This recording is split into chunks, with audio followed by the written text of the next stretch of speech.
Salut à tous! Alors aujourd'hui on se retrouve pour le dernier make-up de ma petite série d'Halloween. Alors pour vous ce sera le dernier, pour moi pas du tout, puisque là on est le 21. Aujourd'hui j'ai une soirée d'Halloween au boulot. Techniquement on n'est pas du tout le 31. Le 31 je fais ma petite soirée à la maison comme j'aime bien faire ici depuis... Ce sera la 4ème année, sauf qu'en 2020 ça a été un petit peu sauté. Donc ce ne sera pas mon make-up du 31, j'ai prévu de faire autre chose que je vous ai jamais filmé. J'hésite d'ailleurs à vous filmer ce look là, je pense que j'aurai pas trop le temps le 31 et puis en plus du coup je sortirai la semaine d'après, je pense que ce serait pas très utile. Mais le look d'aujourd'hui c'est un look que je veux faire depuis des années, j'ai été un petit peu collecter ce qu'il me fallait. Et écoutez, aujourd'hui on va se concentrer sur un look de Gorgone, donc de Médusa. Je suis une très grande amoureuse de mythologie grecque et la Méduse a toujours fait partie de mes personnages un petit peu emblématiques que j'apprécie beaucoup. J'aurai des petits ongles en press-on dont je vous sortis le tutoriel mercredi. Si vous ne les avez pas vus, ils seront dans le petit, donc n'hésitez pas à aller checker ça si jamais ça vous intéresse. Je les porte pas maintenant parce que c'est des très longs stilettos, donc ce sera beaucoup plus facile à mettre par après. J'ai plusieurs trucs. Déjà en fait, l'idée principale de mon look c'est de faire mon teint joli et tout, et de faire un genre de bronzer contouring à écailles, verte et dorée. Un peu comme ce que je voulais faire pour les ongles, un peu comme ce que j'ai pris pour les bijoux. Pour mes cheveux, vous voyez qu'ils sont attachés. En fait je vais mettre une perruque parce que la pièce principale pour ce look c'est ça. C'est une espèce de coiffe avec des serpents dorés. Je pense pas que j'aurai acheté du verre dessus, elle me plaît bien comme elle est. C'est pas très lourd hein. Derrière vous avez un petit coussiné comme ça et c'est du plastique. Je vais trouver ça sur Amazon, si jamais ça vous intéresse, je vous mettrai le lien. Et du coup, moi je voudrais essayer de le mettre à peu près ici, genre mi-front. Mais vous voyez que ça fait bizarre sans trop de cheveux. Du coup, je vais mettre une perruque bouclée dans laquelle il y a un petit peu de volume que je vais sûrement un petit peu teaser aussi pour que ça donne bien. Pour mon effet écaille, je vous préviens, on va pas du tout être dans le glam pendant qu'on fait le look. Vous voyez un petit peu dans les anciens films quand ils se mettent un collant sur la tête pour faire les cambriolages et ils ressemblent à rien.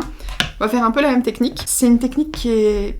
Moi j'ai l'impression très connue, je la vois quand même être peu utilisée, mais j'avais vu ça il y a des années. En fait c'est d'utiliser un barési et de le mettre sur la tête pour avoir du coup l'effet écaille. Alors j'en ai pris deux, j'ai acheté ça chez Primark parce que j'en avais une paire avant, mais apparemment je l'ai perdue, je ne sais pas du tout où elle est. J'en ai pris deux en fait parce qu'il y a des un peu plus larges comme ça, qui sont déjà comme ça sans être trop étirés, donc j'avais peur que ça fasse peut-être un peu grand. Et j'ai aussi pris une paire où c'est un petit peu plus serré, mais du coup là à l'inverse j'ai peur que ce soit trop petit.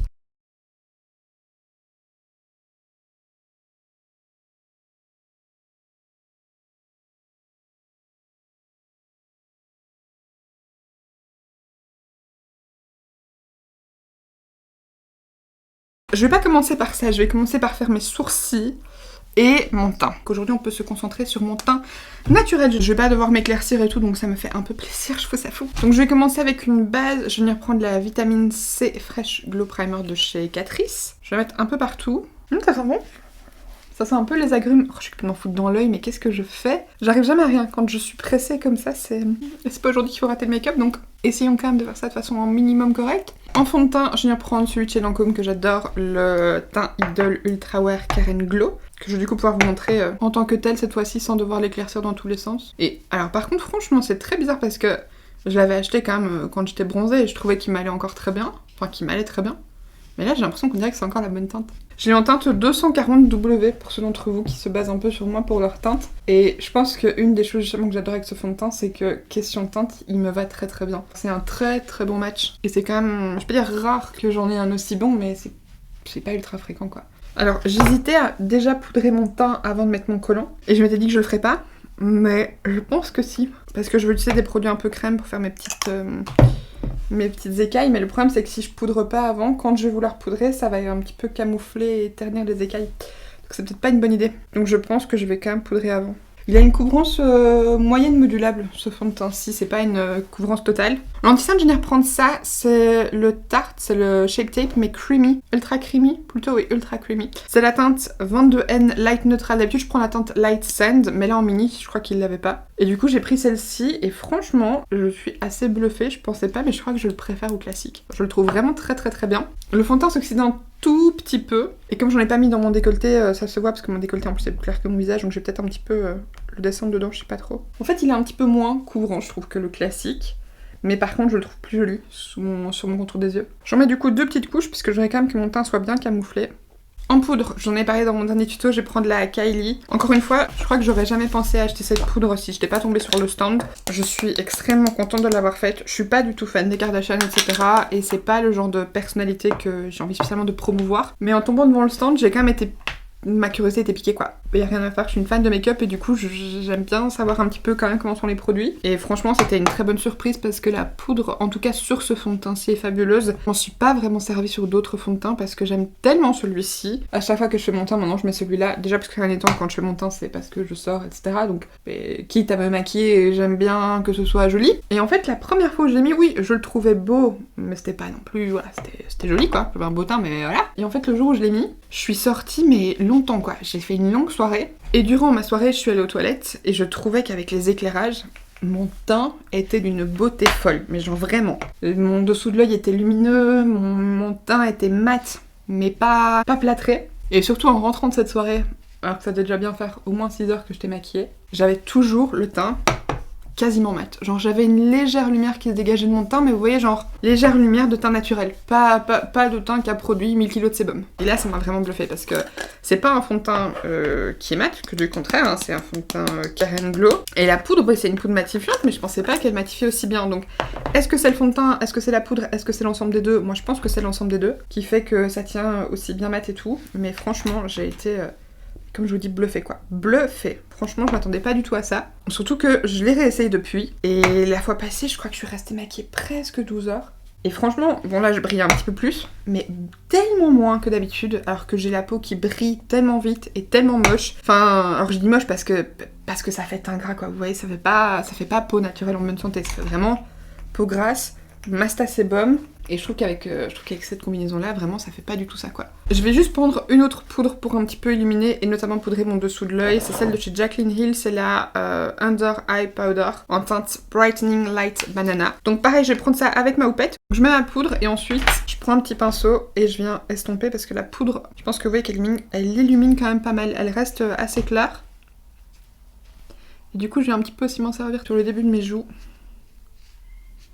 De nouveau pour illuminer. Avec ce qui reste sur ma houppette, j'ai un peu sur mon menton, mon arc de Cupidon et légèrement sur mon nez. Pas trop parce que pour le coup, cette poudre là je la trouve pas très... Enfin, c'est pas que je la trouve pas, c'est qu'elle n'est pas très fine. Pour la base, en gros, de mon make-up, je voudrais utiliser le fard Redox de la palette Tréochrome de Natasha Denona. C'est vraiment un doré vert, tout ce que j'aime. Et non, c'est pas du tout le fard Redox, je l'ai réorganisé, c'est le fard Scarab. Et du coup, j'ai aussi la version liquide. J'ai également un Twin Flames dans la teinte Sweetheart qui est un peu similaire. Et je voudrais aussi peut-être rajouter des petites paillettes à voir. Alors je pense que je vais mettre le Twin Flames. Parce que c'est un doré vert, mais il y a un léger côté presque cuivre dedans. Qui du coup donnera vraiment bien, je pense, par rapport à la coiffe. Et comme de toute façon, je vais remettre le fard poudre Natasha Denona par-dessus, j'aurai de toute façon un peu l'effet du fard liquide. Donc... ça, ce sera ma base, donc je vais mettre mon collant, je vais faire un petit peu avec ça avec mon pinceau. Du coup, j'avais dit, le plus petit collant. Mon Dieu. Tac. Et tac. Je ressemble vraiment à un voleur de sa dénonante. Dans tous les films, c'est à peu près ça, quoi. Je vais mettre le reste derrière. Mon Dieu.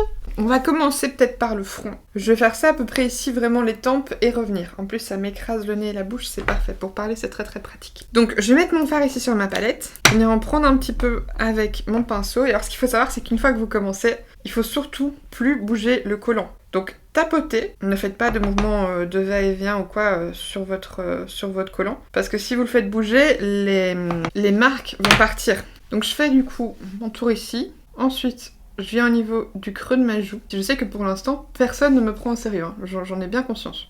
Et je vais également faire un tout petit peu au niveau du bas de mon menton. Je garde le même pinceau, prends le fard poudre. Et je vais un petit peu le tapoter. Alors en plus, je vous avoue que c'est pas ultra pratique parce que vous ne voyez quand même pas grand chose. C'est compliqué de voir que si vous avez bien appliqué exactement au même endroit, à la même intensité, etc. Et ensuite, on retire le collant en faisant attention de ne pas frotter. Et normalement là, vous avez votre effet. J'ai pas été aussi loin des deux côtés, mais c'est pas grave. On fera genre comme ça et ça va être mignon et voilà. On fera genre on n'a pas vu. Et du coup maintenant on va passer au make-up des yeux. Et là c'est pareil, hein. Je vais prendre la palette Tréochrome parce que ça ira parfaitement dans les couleurs que je veux. En base, je vais venir prendre la Primer Potion de chez Urban Decay parce que c'est celle qui tient le mieux et que j'ai besoin d'un truc qui tienne bien. J'en profite pour vite faire mes sourcils. Pour ça, je vais venir prendre la pommade Dirty Blonde dans les Threadline Brow Gel Cream de chez MAC. Alors elle n'existe plus malheureusement, je suis navrée. Mais c'est un des derniers trucs que j'ai pour les blonds. Donc, du coup, j'utilise ça parce que ça va me permettre un petit peu éclaircir mes sourcils. Ok, ça me semble plus ou moins correct. Maintenant, je vais passer du coup à mes yeux. Je vais commencer avec le fard manganèse. C'est un peu jaune, mais c'est pas grave. On va de toute façon venir foncer par-dessus après. J'aurais peut-être du coup dû faire le même dégradé sur mes écailles avec les différents fards. Mais là c'est un peu trop tard, parce que ça c'est un peu le souci qu'il y a avec cette technique, c'est qu'une fois que vous avez fait vos écailles, vous pouvez pas vraiment trop revenir dessus, parce qu'en fait, si vous essayez et que vous remettez pas bien votre collant au même niveau, ben, vos écailles vont perdre leur forme. Ouais, ça aurait été un peu à penser avant. Prenez note de mes petites erreurs. Peut-être tenter de faire un dégradé aussi avec le petit jaune. Quand ça c'est fait, je viens prendre, mais d'ailleurs je vous dis le fard manganèse, mais c'est pas du tout ça. C'est les fards jaunes, mais c'était le plus clair. Moi je vais prendre le un peu intermédiaire jaune-vert. J'oublie à chaque fois que j'ai changé l'emplacement de ces fards. C'est très chouette, c'est beaucoup plus joli, mais ce n'est pas du tout pratique. Je noterai sur l'écran quand on passe...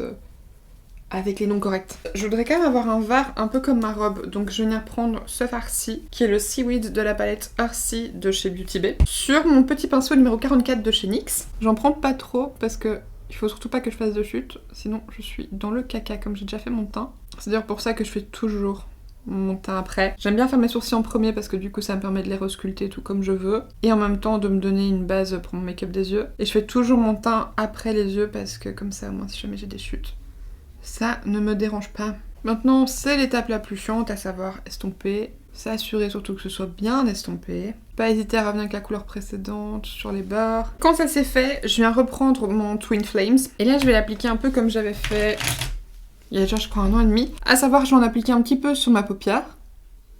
À même l'embout. Et après ça, je prends un petit pinceau. Là, c'est un MSQ, c'est un genre de pinceau plat, mais un peu fluffy. Et je vais un petit peu étaler la matière pour venir la répandre sur la paupière. C'est comme ça que je fais généralement quand je m'en sers par-dessus des fards poudre, parce que je trouve que c'est la meilleure manière de les travailler sans faire bouger ce qui est en dessous. De venir un petit peu tapoter et tirer. En sachant que je vais pareil venir remettre mon fard Natasha Denona par-dessus, mais c'est pour me faire la même base duochrome que sur le visage. Et je viens généralement en 2 fines couches. Il vaut mieux y aller avec des fines couches plusieurs fois que de venir mettre des trop grosses couches, que ça va faire des pâtés, vous allez galérer à estomper, et enfin c'est pas le but quoi. Donc généralement la première couche c'est pour vraiment faire un joli dégradé et une petite base, et la deuxième c'est pour un tout petit peu plus intensifier la couleur et le reflet. Je sais pas comment ça va rendre chez vous, mais déjà rien que ce faire là c'est trop beau.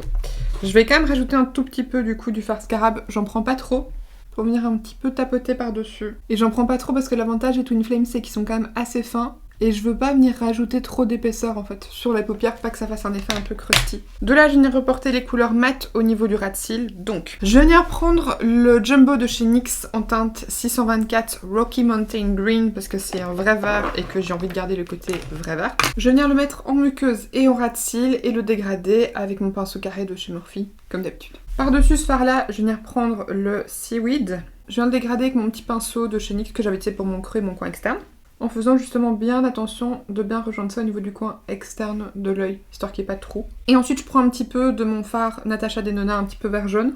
Je voudrais essayer de mettre un fard en coin interne, et pour ça, je pense que je viens prendre la teinte Ray de la palette Beauty Bay. C'est un vert lumineux assez clair, il a l'air trop beau. Je vais prendre ça sur un petit pinceau Morphe X Neon, c'est le FF2. Je vais juste venir l'humidifier un peu, parce que comme j'ai beaucoup poudré avec ma houppette et tout, ça ne prendra pas si j'essaie de le mettre sec, je pense. Et je vais également mettre un tout petit peu de la teinte Cava qui est juste là, qui est un peu plus dorée par-dessus, pour pas avoir que le côté vert. Ce fard Cava, il est canon. Je viendrai mettre des faux cils et du mascara après, mais j'ai envie de mettre de l'highlighter. Donc du coup, je vais prendre celui-ci, c'est le Money Honey de chez Jeffree Star, dans les Supreme Frost. C'est un highlighter plus paillette que vrai highlighter métallique. Mais personnellement, j'adore et je pense que ça peut être super beau par-dessus ce look. D'ailleurs, j'aurais peut-être dû mettre un peu de blush aussi, je sais pas pourquoi je l'ai pas fait. Et vous savez quoi, je vais rajouter un petit peu de blush pêche quand même. Je vais prendre le petit duo Bite Size de chez Olef. C'est la teinte White Peach et je vais prendre le petit blush qui est dedans. Avec ce petit pinceau aussi de chez Wet n Wild, il me semble, ouais. Qui a pas de référence, c'est un petit pinceau un peu genre licorne, dark unicorn. Et je vais appliquer ça un tout petit peu en tapotant pour pas que je déplace tout. Mais pour un tout petit peu intensifier quand même mes joues, parce que sinon je trouve qu'elles se perdent un petit peu. Pareil, je répète, j'aurais dû faire ça avant.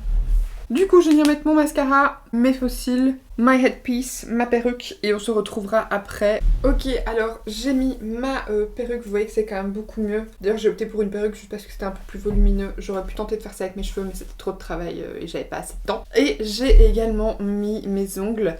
Je vous ferai un petit close-up, mais à nouveau, si vous voulez voir de près, je vous invite à aller voir le tuto qui sera du coup dans le petit i. Alors c'est des press-on que j'ai du coup collé des petits stickers. Je vais du coup mettre du rouge à lèvres et j'ai très envie d'appliquer celui-ci, c'est le Serpentina de chez Lime Crime que j'aime énormément. C'est un très beau rouge à lèvres vert foncé et je pense qu'il ira très bien avec ce look, donc on va tenter ça. Et alors au niveau du centre, je vais juste venir tapoter un tout petit peu du Twin Flames. Et voilà donc pour le résultat final du make-up, j'espère sincèrement qu'il vous plaît. Au final avec la perruque et le headpiece, on voit pas trop l'effet écaille sur le côté du visage, c'est un peu dommage. Je me dis peut-être si je la remonte, mais ça change pas grand chose en vrai. Après ça aurait peut-être été plus visible avec, vous savez, les simples serre-têtes avec les petits serpents comme ça qui vont vers le haut. Je trouvais ça joli, mais je trouvais que ça faisait beaucoup plus méduse que les autres petits serre-têtes qu'on peut voir un petit peu partout, qui sont aussi dispo sur Amazon et probablement AliExpress, etc.